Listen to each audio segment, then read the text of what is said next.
Hello and welcome to our channel the complete funda समस्त स्वागत कर चैनल को देखंतु अदालतर अवमानना दुई सचिवों को हाइकोर्टर छाट देखंतु उच्च शिक्षा और गणशिक्षा सचिवों विरुद्ध में गिरफ परवाना कर माननीय हाइकोर्ट ऑर्डर देते तो गिरफ परवाना कौन हो देखिए गोटे बड़ न्यूज आजिका डेट्रे जोटा कि आप रविंद्र अग्रवाल सहित एन थिरुमलाई नायक जी रही गणशिक्षा विभाग सचिव उच्च शिक्षा विभाग सचिवों विरुद्ध में गुरु आपंकर गिरफ परवाना पड़ी तो कौन हो कौन मैटर होती कहीं हाइकोर्ट एमती गोटे बड़ डिसीजन नहीं जोटा गोटे आपंकर वरिष्ठ आईएएस मान विरुद्ध में एमती कौन देखा कौन हाइकोर्टर अवमानना कथा देखा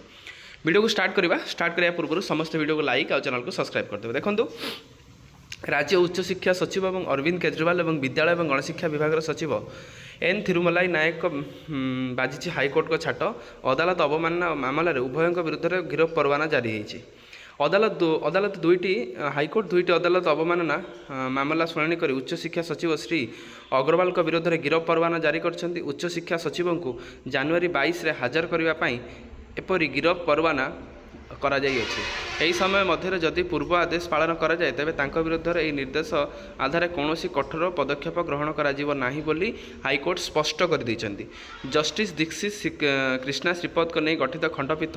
तपन कुमार पट्टनायक और क्षीरोद प्रसाद साहू तरफ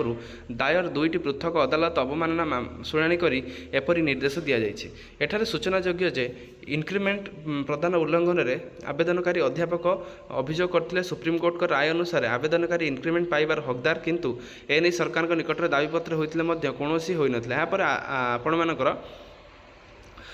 आपण आवेदनकारी हाइकोर्ट दायर होते 8 सप्ताह भीतर निष्पत्ति नहीं आवेदनकारी को अवगत कराइबा 2025 जुलाई 30 आपणकर मान्यवर हाइकोर्ट करते तो आपणकर केस आपणकर या जे जो जिनस आपणकर एटा गोटे केस रहा जोटा हाइकोर्टर उच्च शिक्षा विभाग केस थिला जो थी कि आपन कहुला कि से टाइम लिमिट भितर आपणकर इनक्रिमेंट प्रदान करवा जोटा आपणकर मान्यवर सुप्रीमकोर्ट ऑर्डर देते से मामला अनुसार से कहुला किंतु जेहेतु ये जिनसा ग्रहण करा जाय नाही जेहेतु एत पर्यंत कार्यकारी करा जाय नाही सेत पर्यंत से आवेदनकारी पुणी अथरे आपणकर हाइकोर्टर द्वारस्थ होइचंती जेहेतु आपणकर हाइकोर्टर द्वारस्थ होइचंती मान्यवर हाइकोर्ट ऑर्डर दे सारिचंती किंतु हाइकोर्टर कथाटा अवमानना करा जाय अछि सेथिपई कंटेम्प्ट ऑफ कोर्ट गोटे जोटा थाए बा हाइकोर्टर कथा को अवमानना अनुसार तांको गिरफ परवाना करा जाय अछि। जदि आपण मानकर से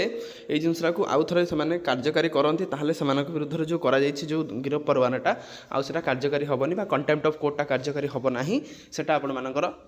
भैनिश हो आउ से जिनसा हम ना आउ गणशिक्षा विभाग कथा से तो कौन टीचर एथे आपंकर केस करा जो थे कि से मान्यवर हाइकोर्ट ऑर्डर देते किंतु से ऑर्डरटा को एत पर्यंत गणशिक्षा विभाग लागू करना जेहेतु गणशिक्षा विभाग एत पर्यंत लागू करना दुई थर हो सारा जेहेतु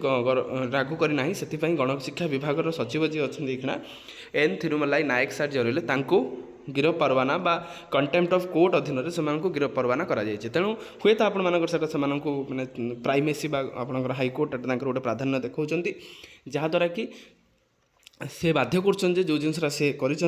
जल्दी लागू करा जाऊ ताने एटा आपण मानकर सतरे सेमती हेई नथिबो जदि से सेटा को न मानुछन ताले परवर्ती मुहूर्त से फेस करिया पई पड़िबो जदि माननीय हाइकोर्ट जोटा ऑर्डर देइछन ताकु जदि से मानुछंती ताले परवर्ती मुहूर्त एटा पुनी भ्यानिश हो जिवो आउ पूर्वपरि से माने जिनस जेमि चलथिला सेमती चलिबो। तेणु वीडियो भल लागितले बहु मात्रा शेयर करेंगे चैनल को सब्सक्राइब करेंगे जहाँद्वारा कि समस्त एजुकेशनल इनफॉरमेशन आप आम चैनल माध्यम पाइपर आउ आपण एजुकेशनल न्यूज ता सहित एसएसबी टीजीटी आगु को आपंकर असिस्टेंट टीचर बा जूनियर टीचर फेज 2 आसूची रेगुलर अच्छी आउ एलटीआर आसाई वीडियो सहित कनेक्ट होकर रहिबे। थैंक यू देखा आपने नेक्स्ट वीडियो रे।